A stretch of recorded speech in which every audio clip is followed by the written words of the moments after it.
Welcome back to SportsLine, everybody. We're talking NWA Professional Wrestling with our two stars, Nick Aldis, former champion, future champion, I believe, as well, by the way. I appreciate that. I see you wearing championship gold yet again. And Danny Deals, manager, and he won't tell me who he manages. And I really haven't learned a whole lot about you in the 44 minutes that we've been doing this show. Well, you know, you got to show up. You get for NWATix.com. Other than the fact that CTE is a real thing. Right. I mean, you know, you claim to be this world-famous, popular guy. I haven't really learned a whole lot about you. How did you get your start as a manager? Too, how did you get your start in general? Well, that was following what charity? That was following what community outreach program was responsible for this? My earlobe injury. In Iceland, as we already covered. That's right. Yeah, you were a world television champion. But that's how you started in the business? When I was injured, that's when I decided to take my talents and mentor young stars. Nick didn't need any help from me, but I did give him a deal on a book, How to Wrestle, but he didn't really need it. But you know, that's when I went into that line of work. Well, giving people deals too. I mean, people. Well, I want to ask you about that because former President Donald Trump wrote a very famous book called The Art of the Deal. Give us the art of the Danny Deals deal. How do you make deals in your line of work? You'd like me to tell you, wouldn't you? Yeah, keep in mind we've got 15 minutes left. I'm not going to give away my secrets. You know. I personally think if you bought that dude's book, it's probably a bunch of blank pages. He probably didn't tell anybody either. I'm not going to tell you any of my trade secrets. Just know. Wouldn't you have to do some trading to have trade secrets? Right, exactly. Like, who would want to trade with you? I don't understand. You don't understand. I'm under deep cover. You don't know what kind of moves I'm making. I just make them. You know what I'm saying? Gotcha. We don't know what kind of moves you're making undercover? Undercover? Yes, what? I'm just making it. Okay. I don't know what kind of moves you're making under the desk. Hey, listen. I'm just saying. Speaking of underhanded, I heard that thug Tim Storm is going to be there on the 24th. He beat me up one time. He beat me up. You probably had it coming. Of all the superlatives that could be thrown around for Tim Storm, underhanded. Is it probably the least appropriate? And listen, Nicholas, you were there. You saw heavy-handed, maybe. He saw. So Tim Storm will be there. Season 3? I don't even remember because I was on the injured list for a year. If it wasn't for COVID, I would have been out. I remember that. Didn't you wear a neck brace for like a year and a half? That's under review. But he did. The fact that we're at season 6 and you're still here is under review. Oh, listen. Well, Nick, get us back. Please get us back on track a little bit. I just said Tim Storm's going to be. I served it up to you. Isn't that called a segue in the TV business? I know what I'm talking about. Where's the girl at in the back? That's right. Not if you're just changing direction every 2 seconds. It's not a segue. I'm trying to serve it up to you. Timmy Storm's going to be here. Velvet Sky's going to be there. Velvet Sky. Big fan of hers. Yeah, I'm sure you are. I have been for a long time. She's scheduled to appear. Tim Storm's scheduled to appear. I'm scheduled to appear. The world champion Trevor Murdoch's scheduled to appear. Yeah. And I dare say, given the fact that Camille's going to be there, and given the fact that anywhere I go, he goes. You think Tom will be there? I'm pretty confident he will be. Would you? Could we expect any fireworks between the two of you? Do you know what a remora fish is? No. Because Tom's been swimming in my slipstream. You know what I mean? Yeah. And so I would imagine. So wherever you turn, he's usually there and ready to fight. That's how I mean, that's how he's got through the door most places, is following behind me. So and I welcome it this time. This time I welcome it, because if he wants to come and pay the piper, maybe it's time.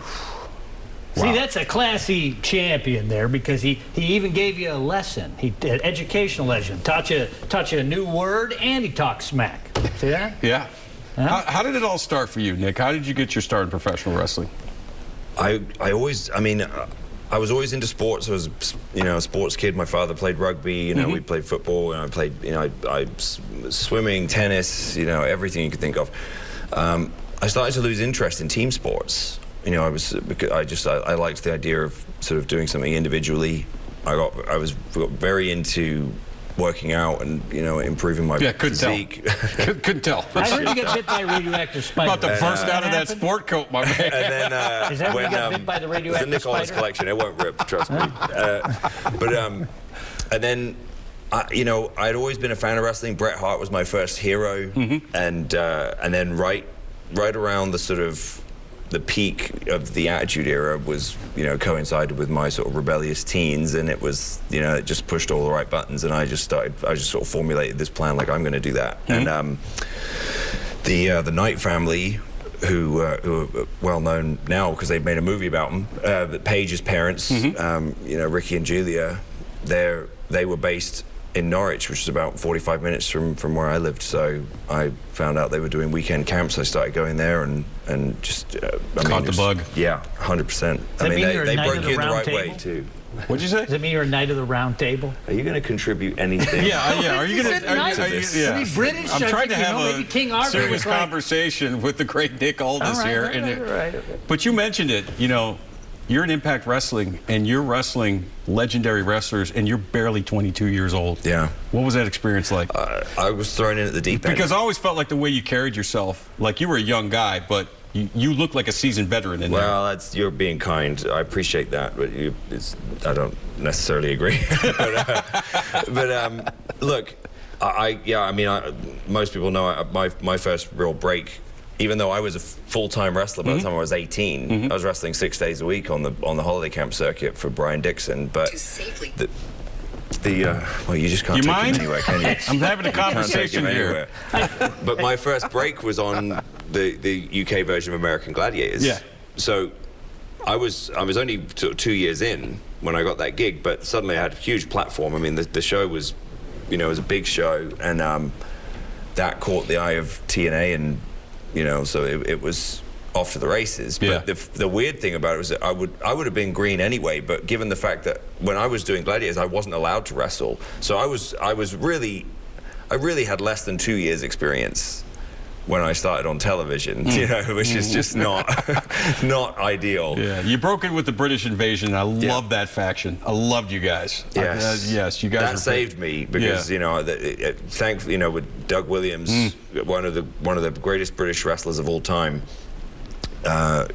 They had been looking for something for him. They'd been looking for a vehicle because they knew such an incredible wrestler. Oh, amazing! And then this opportunity sort of presented itself, and they had Rob Terry, just the most insane physical specimen you've ever seen. Yeah. But he was very, very green, very inexperienced. So it was just this perfect timing, which is everything really in wrestling. It's like they've got this kid that they've got big plans for. They've got this veteran wrestler who they're looking for something to to plug him into, and then they've got this monster who shouldn't be in the ring yet, but he's got such a great look. You got to get him on TV. Suddenly they go, hey, we've got a little team here in a stable, and I mean, for that really was me getting paid to go to college. I gotcha. I got to wrestle, Team 3D, on the job training, basically. Yeah, and I got to wrestle Beer Money, who at the time were the hottest act in the company. But I was also kind of involved in segments with guys like Kevin Nash and Booker T and Kurt Angle, and and eventually one day I'll never forget. I'm heading to Orlando, and I get the formats for the show, and I'm going through and I can't see anything on there, so I kind of think that's odd. Why would they send this to me? I'm not on the show, right? Because I'm thinking I won't be in the main event. That would be insane. And then I get to the end and I think, well, let me just see what they're doing anyway. And it says main event, Magnus versus Sting. And I couldn't believe it. She must have been like, what? What's happening? Like, what? Yeah. But it later turned out that Sting had been the one who had said, let me wrestle that kid. Wow. He needed a sort of reset match. Sure. Like coming off of a pay-per-view, kind of tune up, and it was like, let me hit that kid. And he sat down with me and explained why, and I'd never forget that. And obviously, I got to wrestle Sting several times more after that. But Steve Borden, quality human being. Oh. I mean, I've heard nothing but great things about him. And so important to my I've heard nothing but horrible things about you, by the way, Deals. Well, he should have listened to me and repackaged himself as Borden Stevens. He would have went even higher. But he didn't want to listen to me. All right. On that note, let's take another break. We'll come back with Nick Aldis and Danny Deals from NWA Pro Wrestling. Stay with us.